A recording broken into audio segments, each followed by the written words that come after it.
ભારત અને યુએઈ વચ્ચેના ગાઢ સંબંધોની ઝલક જોવા મળી જ્યારે યુએઈના રાષ્ટ્રપતિ શેખ મોહમ્મદ બિન ઝાયદ અલ નાહયાન વિશેષ મુલાકાતે ભારત આવ્યા।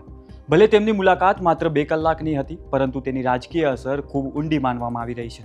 વડાપ્રધાન નરેન્દ્ર મોદીએ પ્રોટોકોલ તોડીને એરપોર્ટ પર જાતે જ રાષ્ટ્રપતિનું સ્વાગત કર્યું અને બંને નેતાઓએ એકબીજાને ગળે મળ્યા બાદ એક જ કારમાં એરપોર્ટથી રવાના થયા।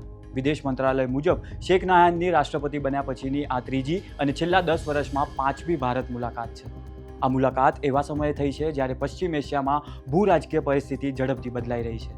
ઈરાન પર અમેરિકાના હુમલાનો ખતરો હાલ ટળ્યો છે અને ગાઝામાં શાંતિ સ્થાપવા માટેના પ્રયાસો ચાલી રહ્યા છે, જેમાં ભારતને પણ મહત્વની ભૂમિકા માટે આમંત્રણ મળ્યું છે। આવા સંવેદનશીલ સમયે ભારત અને યુએઈના નેતાઓ વચ્ચેની બેઠક વૈશ્વિક શાંતિ અને સ્થિરતાની દ્રષ્ટિએ ખૂબ જ મહત્વપૂર્ણ માનવામાં આવે છે। આશરે 2 કલાકની મુલાકાત દરમિયાન બંને નેતાઓ વચ્ચે આર્થિક ભાગીદારી, સંરક્ષણ સહયોગ, ઉર્જા સુરક્ષા અને સ્થાનિક ચલણમાં વેપાર જેવા અનેક વ્યૂહાત્મક મુદ્દાઓ પર ચર્ચા થઈ હતી।